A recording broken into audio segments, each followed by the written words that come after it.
All right. Well, thank you very much, everyone, for joining us for the last, unfortunately, the last episode of Walkthroughs, a further look.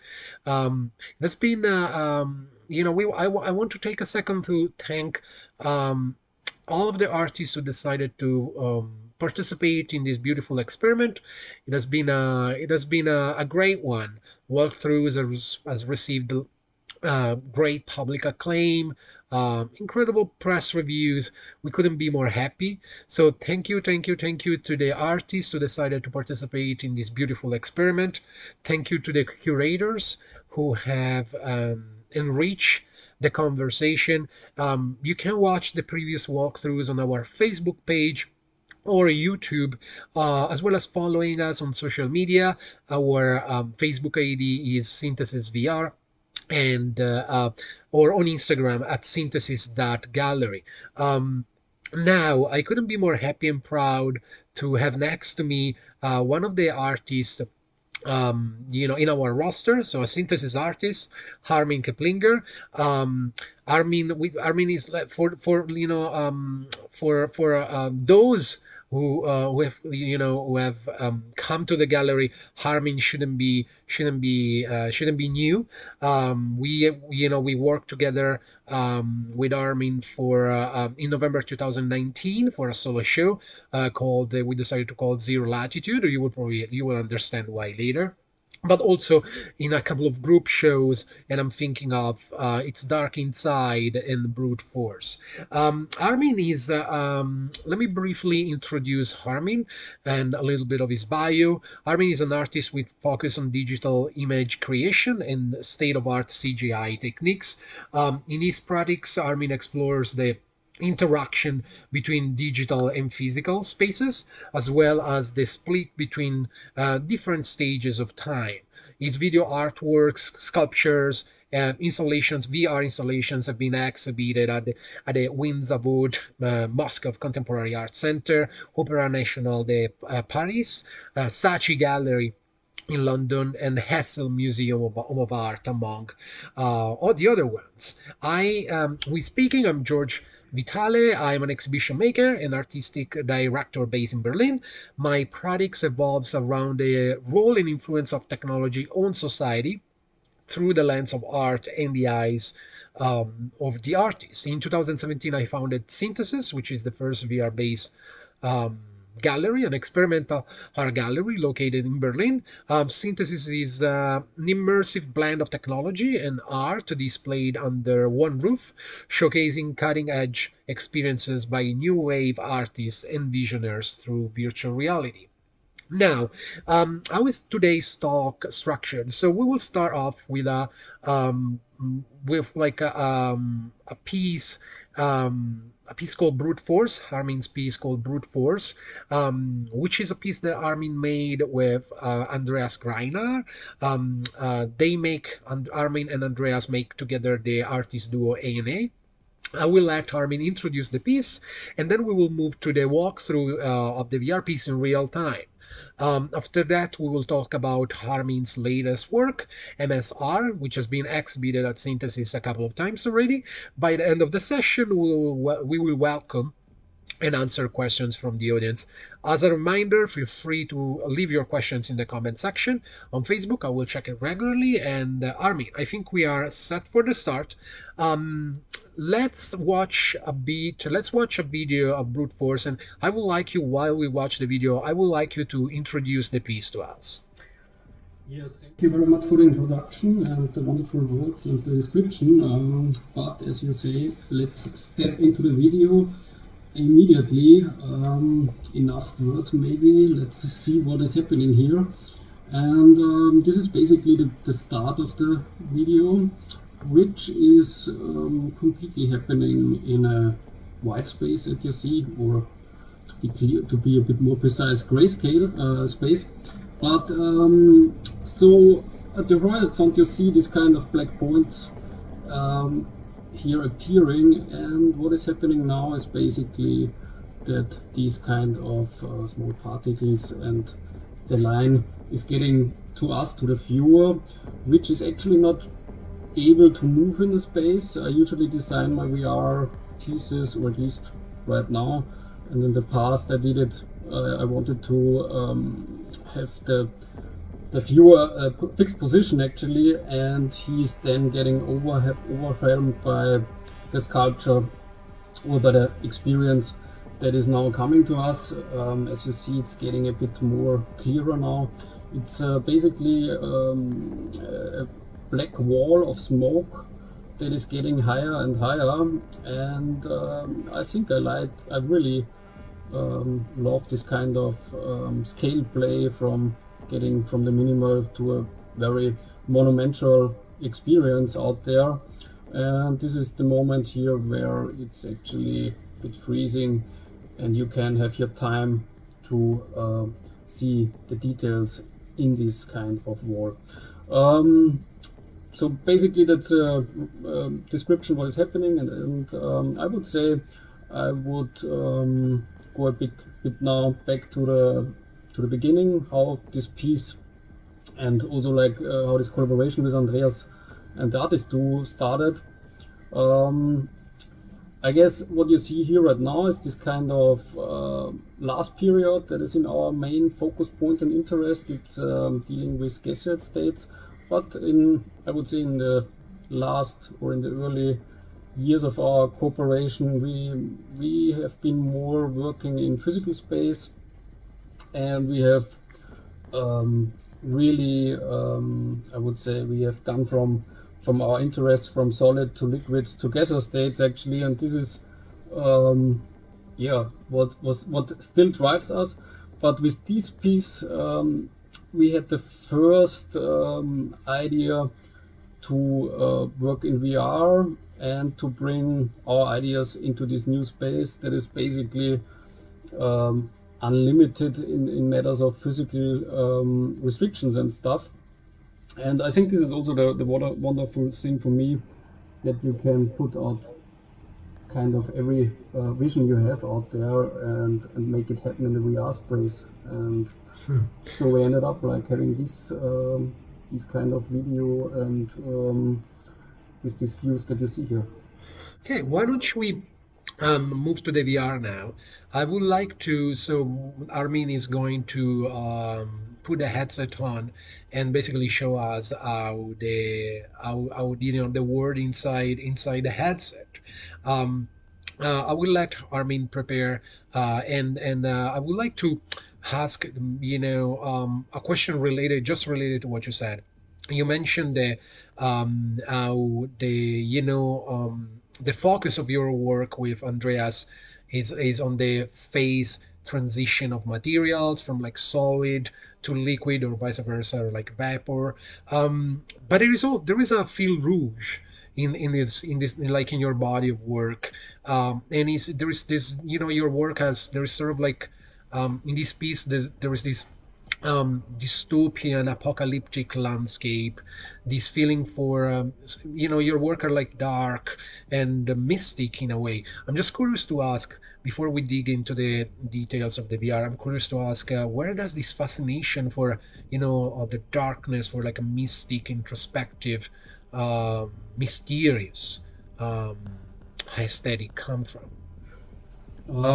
Wonderful question, and still a question that is actually always on my mindset, and I'm still struggling a bit where comes actually this kind of, I would say, darker approach that fascinates me.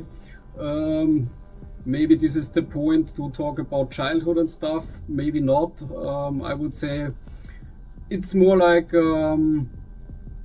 I did some experimentations pretty early in my teenager years actually with physical states and materials, and there was also the feel of explosions that was really interesting to me, and I started pretty early there to do some experimentations. And when I started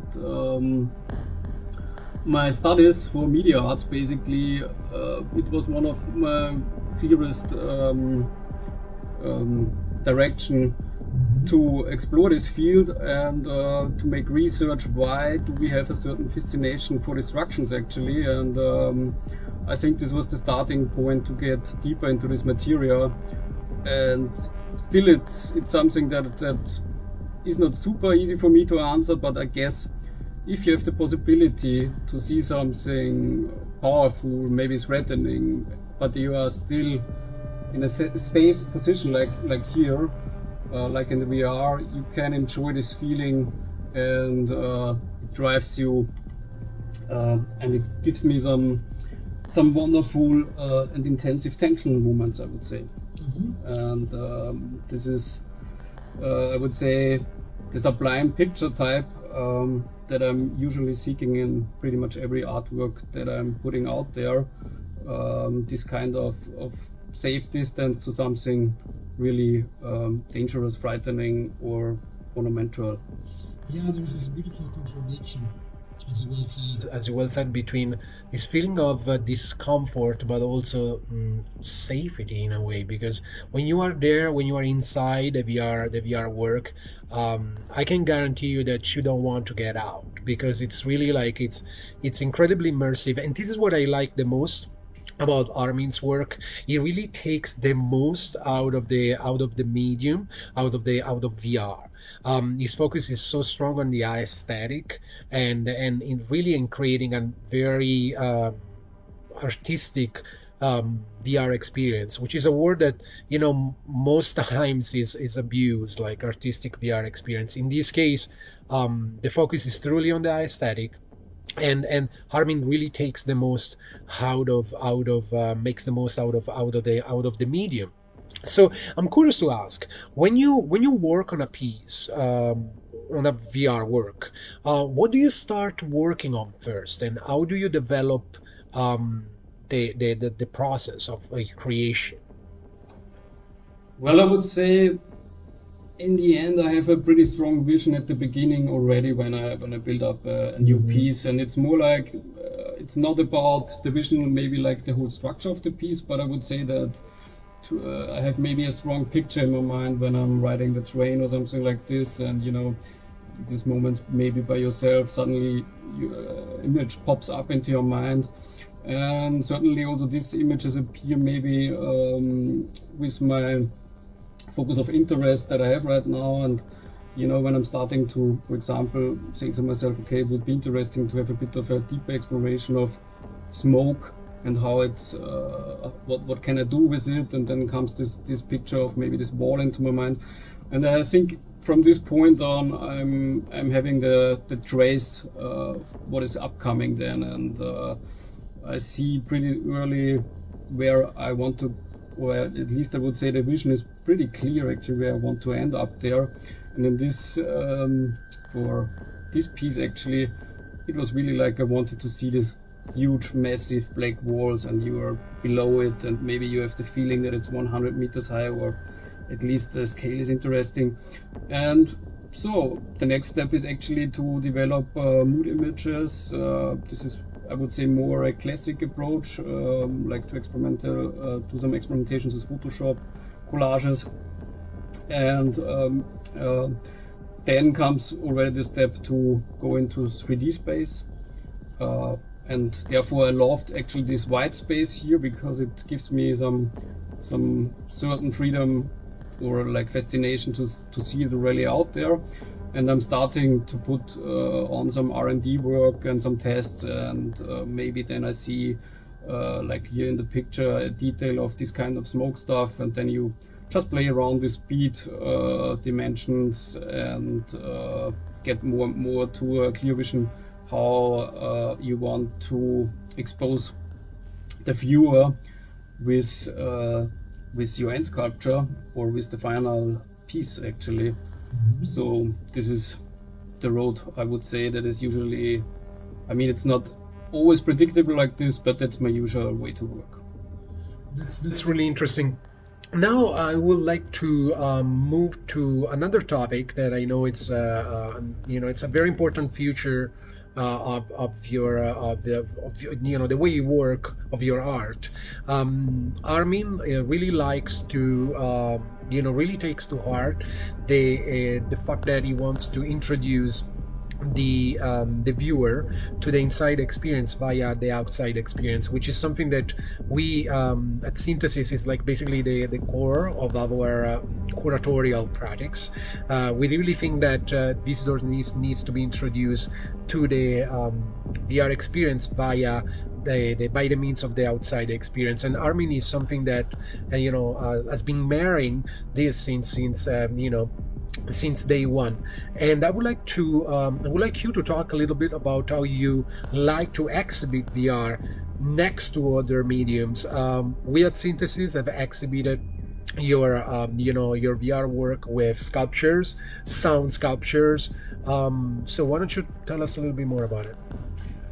Yeah, definitely. It's very important for me when I'm doing an exhibition, not just to hang the VR glasses and say, okay, that's the experience. For me, it's also very important to make, I would say, a strong statement when you enter the room of the exhibition, and you already maybe get into the, you get a certain mood applied that is out there in the piece, and also like to play a bit with the format and to think about intersections actually of this virtual space with the physical space. And I think it's as usually the VR is very shutting up your audiovisual senses actually. um, I want to give, I would say, a full body experience when you enter the room, of course also with sound, but also maybe like putting some in this special situation here, also putting some fog and dizziness into the room, also like maybe some smellings or smell, and also a massive soundtrack that is underlaid and gives you. I think music is the one strong key element for me, because just some sense of this piece when you enter the room and you get a bit of expression or impression better what is coming up here. And For those, sorry for interrupting you, but for those who don't know, we're now at the gallery for Armin's solo show. Armin performed live for an hour. It was a live set, and yeah. yeah, I think it's also, I'm thinking there for I would say a all over blend of every possibilities I have there, and if it's a live set to give the whole piece a new power and structure, then I will do it. And for me, actually, doing live sets in shows at the opening is maybe this part I'm super looking forward always, because it's wonderful that everything comes there together and you can do some experimental sound there. And I really think that the show we had there in November, and we did this live uh, intersections of these formats was really like yeah, a wonderful experience for everybody who was there. Yeah, I think so. Visitors were left a lot of comments on the notebook about the sound and um, how beautiful the sound was. Um, I would like to ask you another question, um, which is relates also to the way you work. I know that you like to engage aesthetically with a space and basically redesign it. Um, why don't you tell us a little bit more about it? Yeah, I mean, I think this is like connected to the thoughts that I already have with putting out a whole piece. And when I enter a room, basically, of course, for me it's important to think about every aspect that enhances the experience of the VR. And if I'm really not so super satisfied with some elements in the room, maybe it's also not the big deal then to put in a new floor or something like this. Basically, it's, or maybe that's a bit of a fetish moment. I really, as you can assume, like this black and white aesthetic, and sometimes I start with maybe for a second with a colorful vision. Then actually after some minutes seeing the room, I think to myself, oh, okay, somehow I would love to see a white floor in there, and extra white wall and some lights and strobo lights out there, just to get more precise here. And I really love this room transformations, and also not about the floor, the wall, and the light. Also like thinking about a big, let's say, physical sculpture in there that can be that you can explore there by lying on the ground or walking on it. That's I think one of these most wonderful tasks that always arrive when you do exhibition. All right, so now let's move to MSR, which is Armin's, as I said, Armin's second piece on display today.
today. MSR features a moon-sliced ring with zero latitude, and it's an interesting piece because as the ring moves, the moon rings move slowly around the viewer, um, with subtle like light movements. It's another of those pieces by Armin that really immerse the viewer from the get-go. And the moon ring is about 300 kilometers wide. So of course, Armin rendered it in much smaller scale, but the zero latitude, the ring running on the zero latitude, on zero latitude is actually 300 kilometers wide, and diameter is about 3,500 kilometers. So I'm curious to ask, about your inspiration for the piece and why did you choose the moon?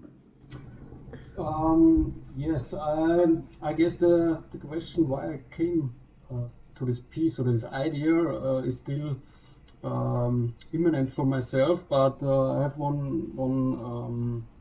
there was one starting point, I would say, coming to this piece, and it's actually my ongoing investigation of surfaces. And in recent years, I really have explored surfaces on a macro scale, and was changing paraffin surfaces by heat actually, that are always heated up and cooled down, and this was really ongoing topic for me. And I guess to some point, when I did photographic studies on this surface, on this piece, I was thinking, okay, somehow it resembles the moon, and I was thinking, okay, maybe there is a starting or there's something on this, and to do a piece with the moon surface, because actually the surface of the moon is very interesting for me as well, as it has so many impacts, and it's a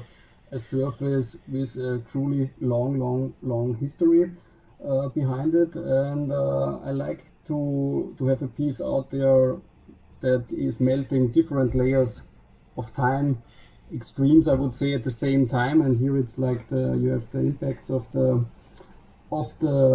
asteroids and meteorites out there that left a print mark on the surface of the moon, and also like the starting point, the moon was also a liquid surface, and this is actually really now the core investigation point that is also like overlapping with AAA and with the works that I have there with the collective. But anyway, I think the structure, and when I had some pictures of the moon and detailed shots of the moon on the table, I think I really felt like it's completely my aesthetic, with also not that many colors out there. I guess I love this kind of solid gray with kind of small balanced highlights and shadow plays. And I also saw recently kind of the mission actually from the Apollo 8, when this just saw the moon surface, some pictures out there, and I think it was really wonderful to see this close this close photographic work there. And for me, it's a big like empty desert that is rotating here. And I think this was then the moment I was getting to the point and saying to myself, okay, let's do work with the moon. And then I was thinking formally how I would bring this format, or this idea of working with the moon to a sculpture that is interesting to me. And the next step was really like to think about slicing this big body.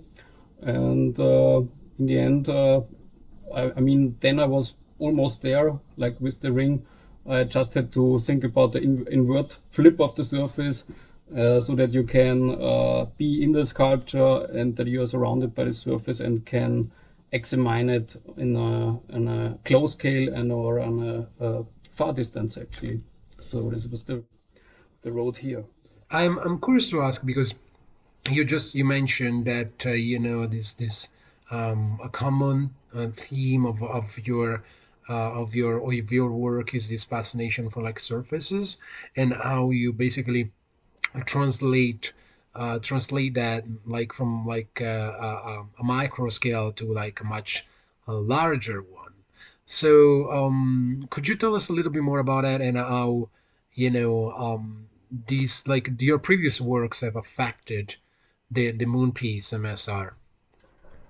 Well, yeah, I mean, when I had this kind of experimentations that I mentioned, like having this kind of studies with actually paraffin, or to say it simple, like wax, and I heated it up and cooled it down, you get this really small wrinkles and small craters that really, if you erase all this and just take the shapes for itself, then there comes a point actually, and if you don't know which surface is this, and you don't have a reference actually in the picture type, like I don't know, like a car or window or something like this, I think it's fascinating that surface like from the moon can be already something implemented in a surface plate that is just 1 meter to 1 meter.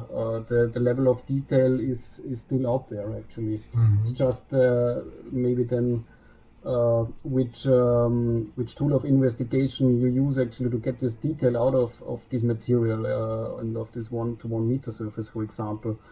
As well as when you take a shot with a camera and it's like 300 kilometers of the moon far away, you also have not every detail out there. So I think it's of course like your tool of investigation is then 300 kilometers away of the moon surface. So I like really display of relativity out there.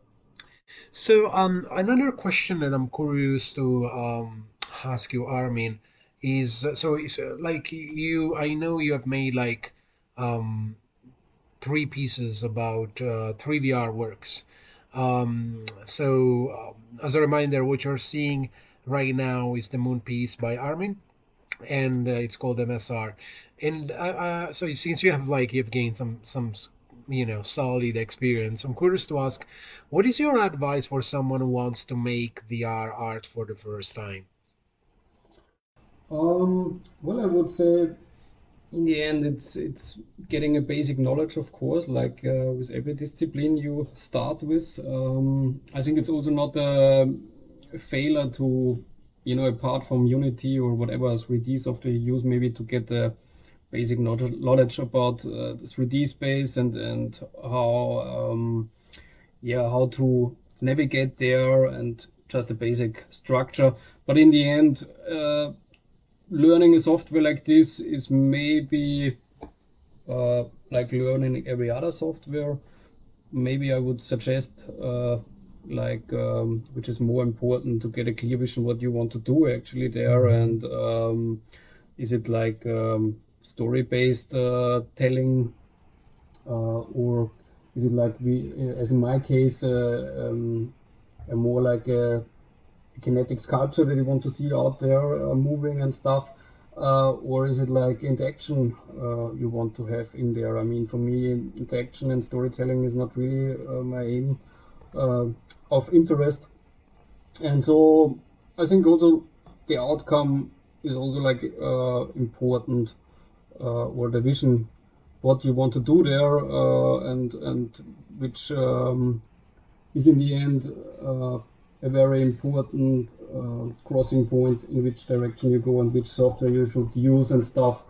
So getting basically the idea of what you want to do is as the first step, then getting the basic structures out there, and then everything comes step by step, I would say. Okay, and I've been asking this question um, to a couple of artists in the walkthrough since this is like who participated to walkthrough. Since I'm really curious um, to learn more and to hear their take on this. So right now we have reached a point where VR art is like has become much more democratic, but still there are uh, major barriers. But I think we have reached a stage where pretty much like anyone with a lot of money can come and hire people with talent and work on the next extraordinary VR experience. This is good, but this is might be might be good, might be bad, but in a way, it's like it gives new voices. It brings new voices to VR and the art world. What is your take on that? Well, I would say in the end, I'm looking forward that it's as a media, it's getting more like usable for the common audience, and Yeah, it's exactly. more thinkable that everybody has a headset like this in his living room or something like this, and also in terms of being locked out over some months, it's really nice to have the opportunity also out there to meet in a VR chat or whatever. I think this is the one side that I see coming, even if it still takes some time. It's still maybe exotic for some people to use it and to buy it, but as when we look at the last developments, I would say it's going into this direction of getting easier to use and also more easier for the customer, for a general customer. And the second thing I see is that it's more used as a media for, let's say, to also in industry to, let's say, design stuff in 3D and to have a fast vision out there. How is the scale of a piece like you design, for example, a car or whatever? You might do it for my exhibitions that I put in the 3D model and have a walkthrough of the exhibition to get a feeling about spacing and stuff.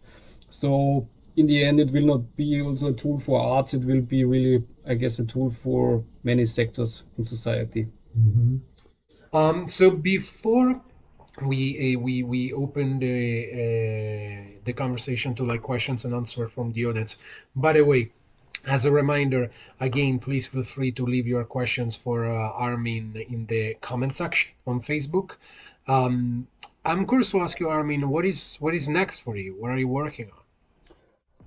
Well, I think with MSR, I I I crossed into a road actually that is evolving, and I want to go further. And definitely, I will put out there further sculptures like this that are basically on a, let's say, minimal, that I have a minimalistic approach, and I really want to do some further experimentations. Also, I want to see like some sculptural concepts that I did in the past as a sketch and stuff, and I want to bring it into VR and do further experimentations there. Maybe also like I can imagine more like to use the camera and do slow drifts around these kind of shapes, and still I want to combine it with interesting possibilities of the media. And uh, I have I would say a new work complex there upcoming, which also functions as a series, I would say, like for example, like let's say 5 or 6 sculptures that you can explore in 5 or 6 classes in one exhibition room. I think this is also interesting to me to provide many people the option to see it in an exhibition. Like usually it's like the situation that you have maybe 3 classes or something like this. That's kind of the maximum. I see it more like, okay, why not putting like 6 micro chapters out there and to see it there. And I still want to go further with this exploration of scalings basically. And just for example, imagine that you rotate around a sculpture that is very abstract, and then you have the possibility in VR to bring in a landscape or whatever, another environment, and suddenly you feel a new kind of scale out there. And this is what interests me right now. And of course, I will continue the work with AA, also like with there to do physical sculptures as well. Again, this, and we work on a new exhibition there at the end of the year. So basically, I'm still doing what I'm have done the last years, and exploring physical space and digital space. That's it. We are curious to see where where your journey will take you. Thank you, Armin. So let's now open the floors to questions from the audience. Thank you. Thank you very much.